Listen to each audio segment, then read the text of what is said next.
So I finished the session with Troy Carter, we walked backstage. Adi's there, Troy looks at her and she's like, oh, I'm an addict, I'm a Houzz addict. He's actually, he's used it for his office and for a home renovation project. So that's just a free testimonial floating out there backstage, which segues into where we are now. Which is the best part of my work. Yeah, exactly. Hearing personal stories. Yes, yes, I love it. All right, so I want to start at the beginning. Before Houzz had 25 million homeowners and 500,000 designers, architects, and home improvement professionals. Before you had 4 million photos of interior and exterior designs. Before it had a valuation rumored to exceed $2 billion. Before it was anymore. What's that? No longer rumors. Yeah. Okay. Before it had a valuation exceeding $2 billion. Before it became this this juggernaut, the leading platform for home remodeling and design.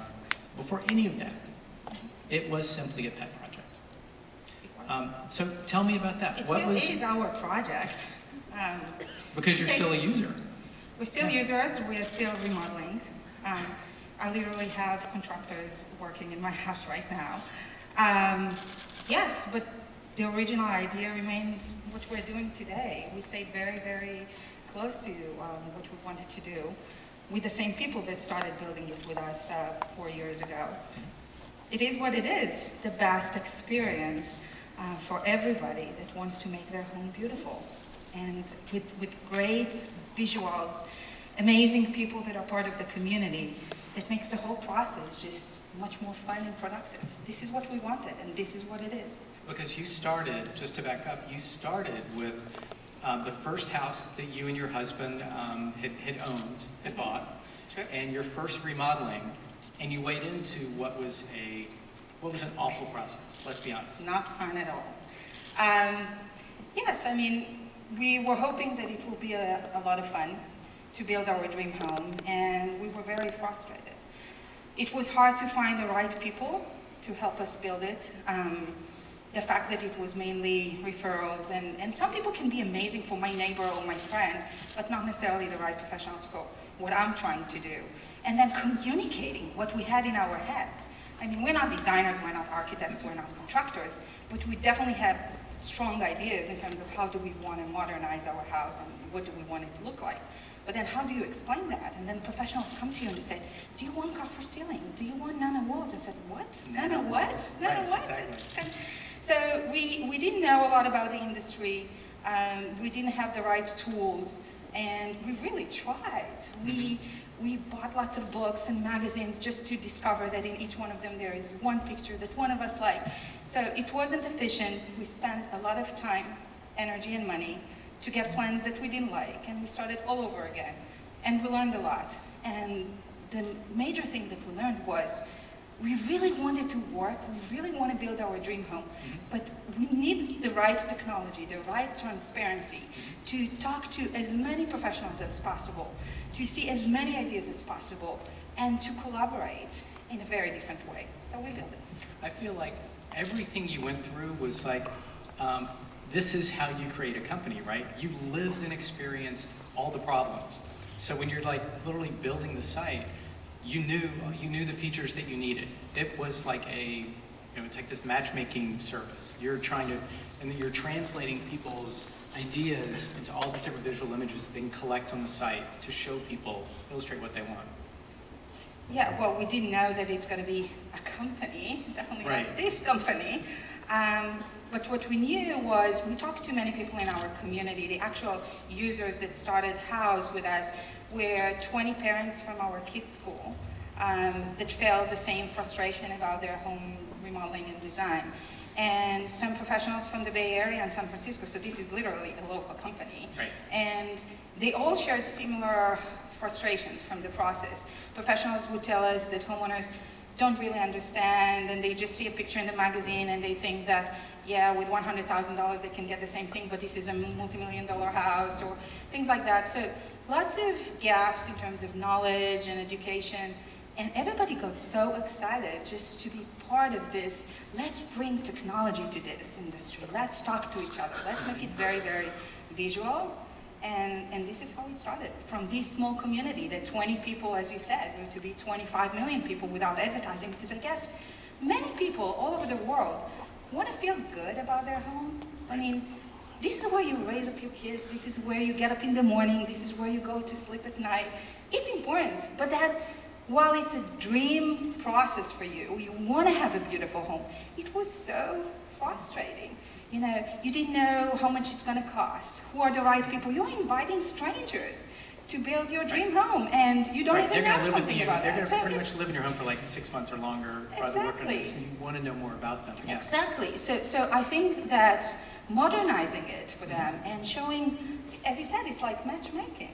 Right. Showing everybody out there what's possible, who is out there.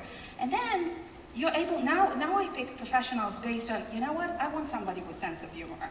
I want somebody. Right. That's not a hypothetical. This is important But to you. that's me. It's important to me. I want somebody to come to my house and, you know, have fun with me when we are remodeling and just have fun in the process. Right. So you're able to see who they are and what other people in the community think about them, and read the reviews and see the portfolio, and not just of 1 or 2 or 5 professionals that your friends referred you to, but of many, as you said, 500,000 active professionals use it to communicate with these 25 million people. And then you have many choices.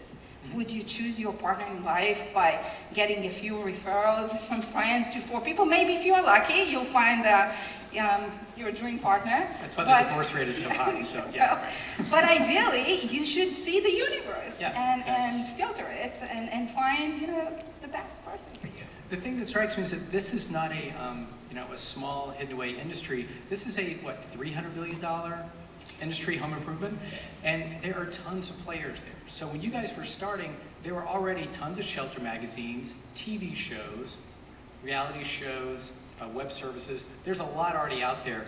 What was the gap? What was missing that you guys realized, well, this is what we need. This is what we are qualified to actually add to this universe? One word: technology. Came to the right conference. Okay. Technology.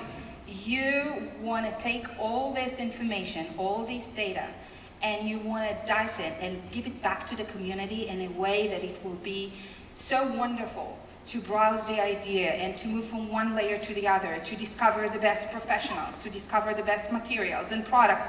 You know, the world is not just a few stores that you are aware of in your neighborhood, and it's not just the few professionals that your friends may use in the past, and it's not just the few ideas that you may read in a magazine. It's a whole universe of ideas and products and materials and professionals from all over the world. And all of a sudden, you have the right technology that puts it all together and lets you enjoy the process and have fun and really build your dream home. That was missing. Mm-hmm. So you guys were in some ways the typical people going through your first time renovation and discovering just, this is really hard and complicated, we know nothing about it, we don't know what nanowells are, I still don't.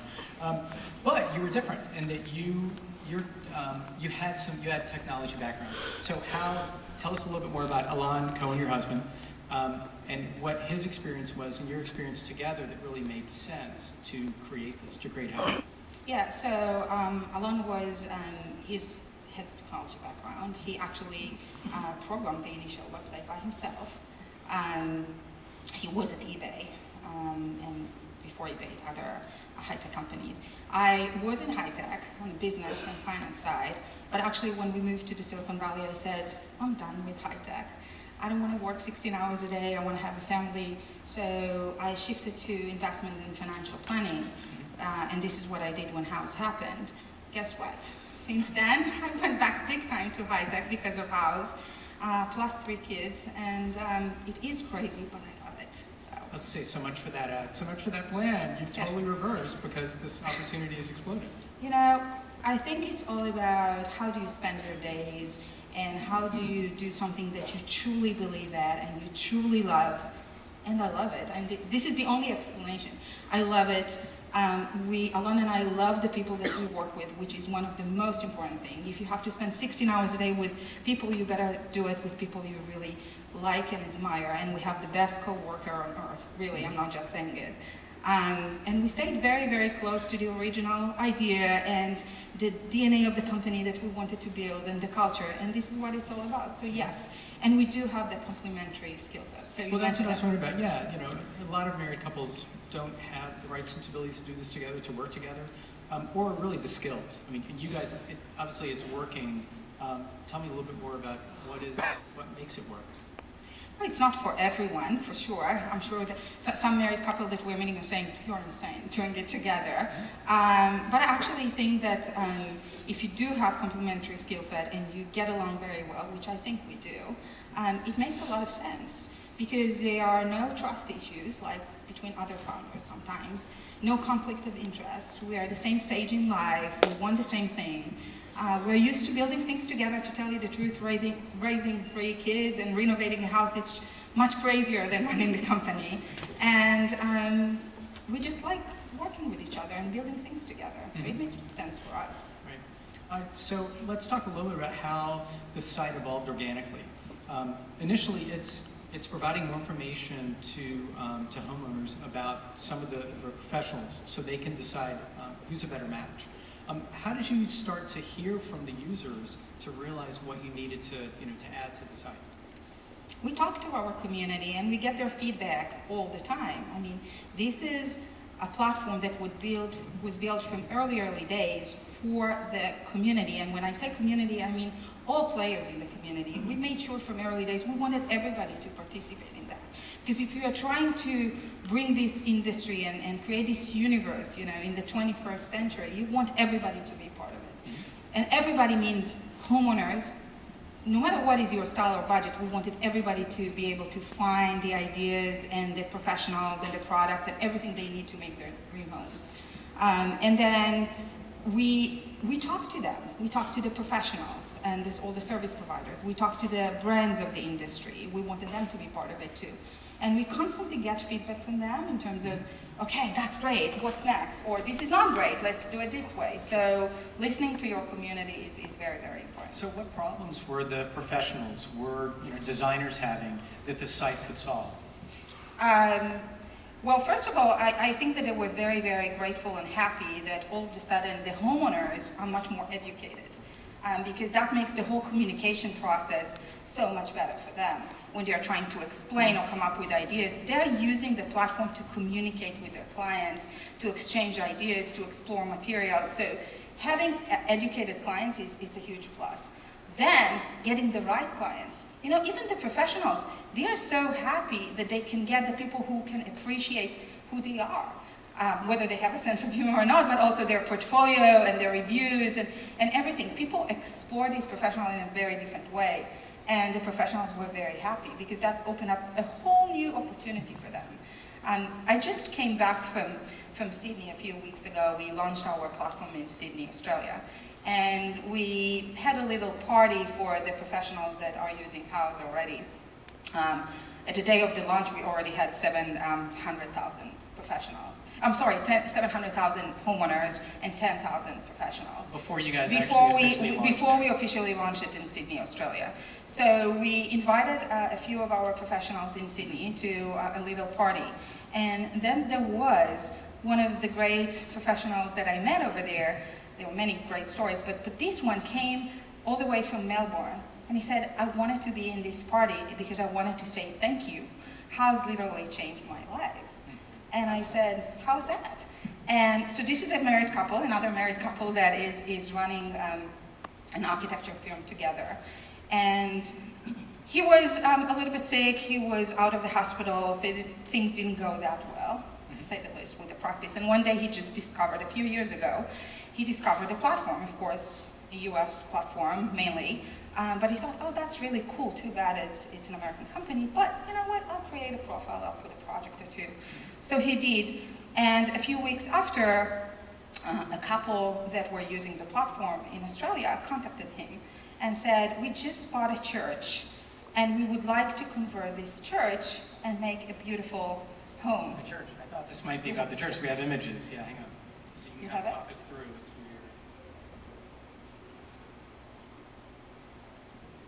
weird. So while you're looking, right. Oh, here's the church. So that's from the inside.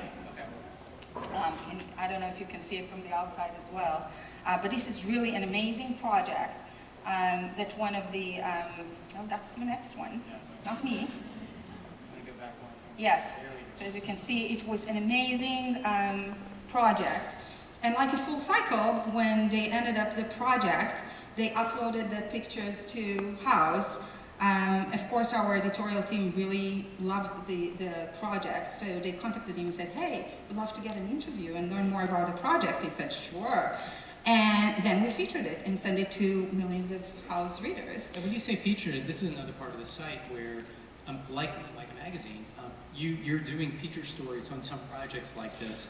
How did that come about? So we get thousands of new projects every single day from all over the world. And we want to make sure that we are staying on top of what's really amazing and what's really cool and what's happening, and we just give it back to our community. So when our editorial team would see great projects or great things, they would go out there and talk with as many professionals as possible, or in this case it was with this couple, and try to learn more about this project. I mean, church conversions, you don't see many of them, but that's truly inspiring. And when you say projects, like this is are they doing before and after shots, or are they just doing all the after shots? What do people tend to put up? It varies. Some would get the before shots, some would get the after. But on Houzz, we have over 4 million images coming from these projects. You actually, because the people, that plan these spaces are behind this project, you can ask lots of questions, learn about the products and materials and how they did it, how they thought about it. So this is very, very powerful for users. So definitely, we learned a lot about this church conversion. We featured it. And guess what happened to this professional afterwards? He started getting lots of course, magazines and TV shows that wanted to interview him. But more than that, many Houzz users from Australia, but also outside of Australia, started contacting him, and his business started blooming, and it got really crazy. They're now working on a multi-million-dollar home for a couple that is moving from the Philippines to Australia, and they're doing the whole communication without even meeting with each other. So lots of great things happened to him. On top of everything, professionals in the US saw that he's using very different materials. So now he's going to start exporting from Australia to the US. And so it really grew his business, and I'm thinking about it. This is what really changed for the professionals, because now their potential clients are not just the few clients that were referred to them. Right. It's the whole universe. And they are the right clients for them, which is very, very important here. This is not a Legion side. This is the universe, the global universe for design. Right. And in terms of information that homeowners are learning about these professionals, this is the other thing that I think is really interesting. It's like you're looking for a sense of humor. How do you find on Houzz? How do you find out if this designer has a good sense of humor?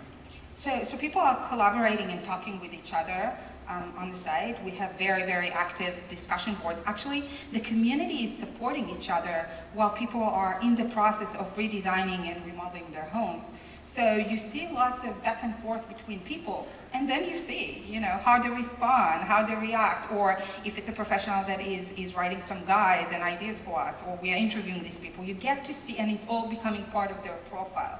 So you get to learn a lot about these professionals. By the time you pick up the phone, you really know them. Right, it sounds like you actually kind of know their voice. Oh yes. Through all this, we had some stories from professionals that told us, there was one architect, local architect, that told us that a lady called him and said, I know you.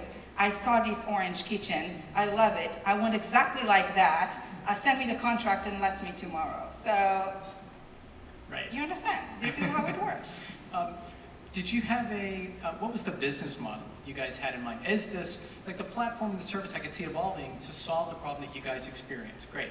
But when did you start thinking about, okay, what are our revenue streams here? How do we make this a sustainable business? How do we make it a business where Alon can leave his job and work on this full time? This becomes your thing. Yeah, so first of all, when we turned this into a company, we both left our jobs and started doing it full time, and the first two people that started working with us started working from our house, like sitting on our kids' bin bags.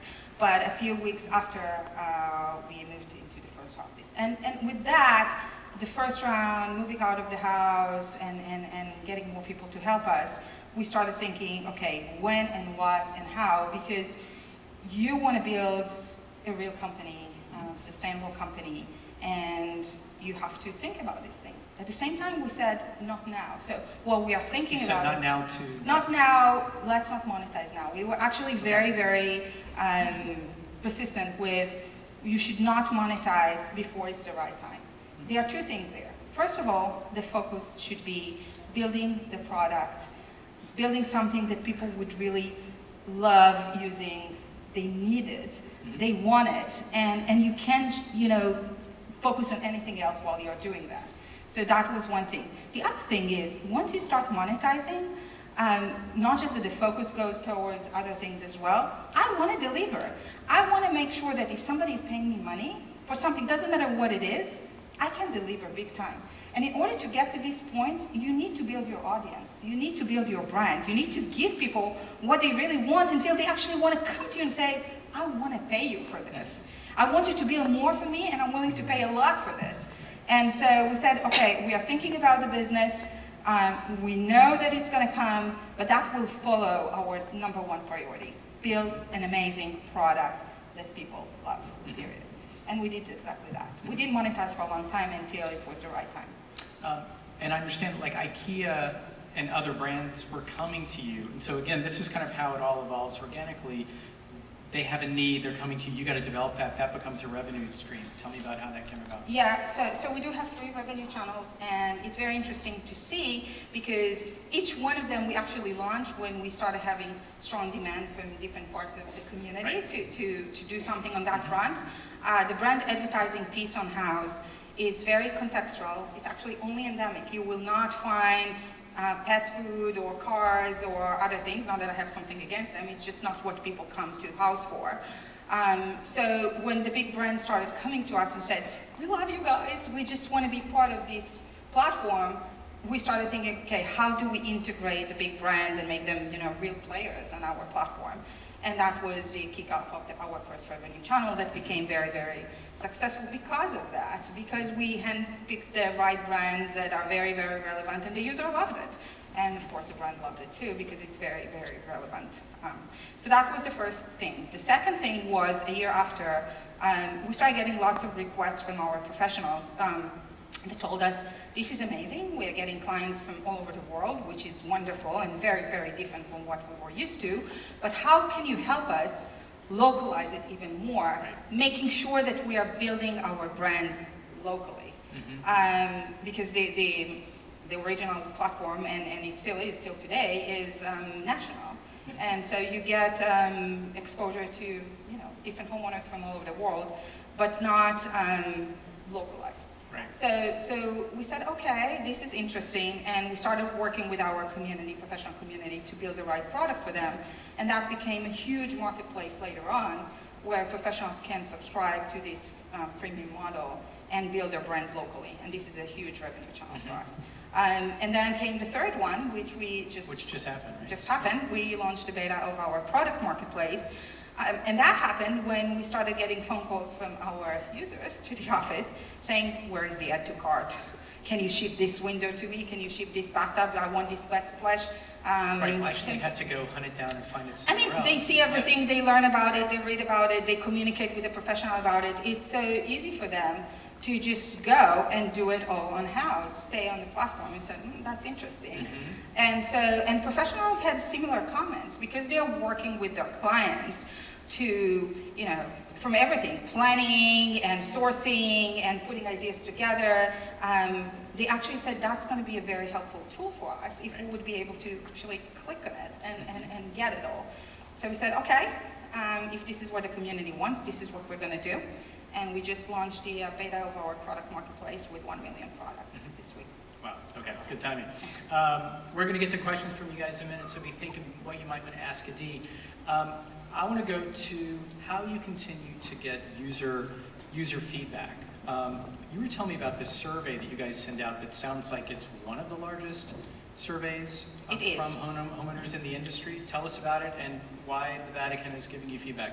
It is. So in terms of surveys in the industry, most people probably don't know, there is the Lira report, the leading indicator of the remodeling activity done by Harvard and the government, but the samples are much smaller, and we said, okay, we do have the lion's share of the homeowners who are remodeling in the US, we're now expanding globally as well, all the professionals are there.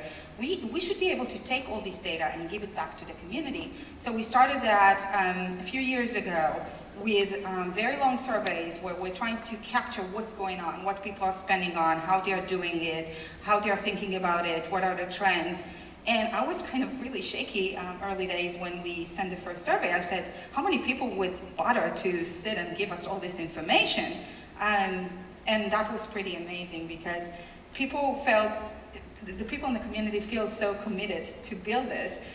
So the response rate was up to the roof. And this year we had 200,000 people that completed this very, very long survey from 197 countries around the world. Yeah, that's incredible, the data that you're getting from that, to then shape the site and to share that with professionals and owners. Yeah, and this is what it's all about. As a technology company, you collect all this data, but then what do you do with it? And I'll tell you what we do with it. We give it back to the community. Because this is what it's all about. We want to collaborate with all these people to create a better experience for everybody. Right. I want to throw it out to you guys for some questions you have for Adi. Do I see any questions for me? Yes, one over here on the left, we have the mic roaming around the room. I just want to say congratulations on the fundraise, on the round that was just announced, 165. And for those of us that are entrepreneurs in the audience who are looking to do fundraising, can you speak to that and how that evolved for you as you were building the business? Sure. So I think we chatted a little bit, the bootstrapping part, which we didn't really understand that what we're doing is bootstrapping for us. It was our own pet project in our own community. But in retrospect, I think it's actually not a bad idea, if possible. Not for every company it's relevant, not always people can do it. But many times I see people spending the first 6 months to 12 months of their company lives chasing investors and trying to convince investor that they have a good idea, that they can actually execute, and they're the right people to do it. And it's not easy to do. And I'm saying, what if instead of spending the first 6 months or 12 months convincing people that you can do it, you would actually spend the time building it, getting it out there, getting people to use it, and then you don't have to prove that this is a good idea if it's working, and you don't have to prove that you can execute it because you just did. And I think this is what really started a great journey for us talking to investors, because we never had to go and pitch it to anyone and do the Sand Hill Road pitches and all that, because the first round was done after we already had a great community and some success and people that are using it, both professionals and homeowners and so on. And it just became easier and easier over time because the focus was building the product and growing the community and building the brand. Other investors just wanted to meet with us. And I think that's a great situation to be at, because not just that you don't have to go through that misery of convincing people, you can actually do exactly the opposite. You can pick the best investors out there to be on your side and help you.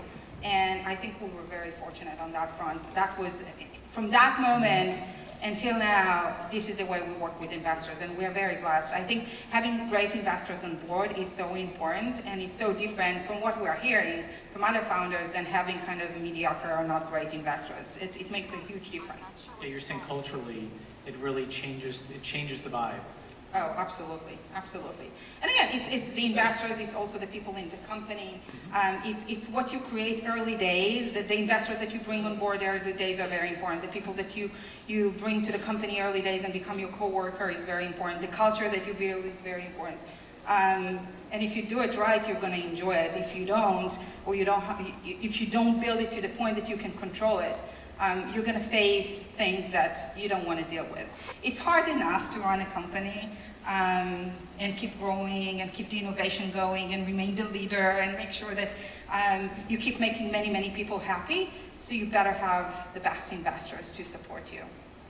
So my advice is, if you can, bring yourself to the point that you build something important. And you know what? It's also for you. Because you get to know that, okay, it's not just my idea. It's actually many other people that like it. And if you prove to yourself that you can do it. Do we have one more question over here? Yeah. Yes, hi, congratulations on the platform. Thank you. A quick question, no? How can this growth, how can all this be leveraged to help humanity in general? Not just peddle stuff, sell stuff, but really, how can a platform like this that connects so many people be leveraged right now? As an example for everybody else out there building platforms? This is a wonderful question. So first, I think that the fact that we're making many, many people happy It's very important.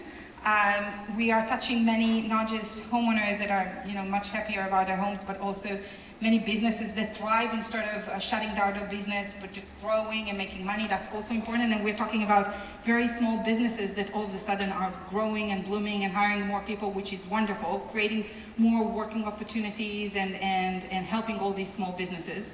On top of it, we are partnering with different philanthropic organizations to help people get nice homes or a home in general, Habitat for Humanity and other organizations to make sure that Houzz can impact the ones who need all over the world. Great. We're going to have to leave it there. Adi, thanks so much for sitting down. It's a fascinating story on Houzz. Thank you for inviting me.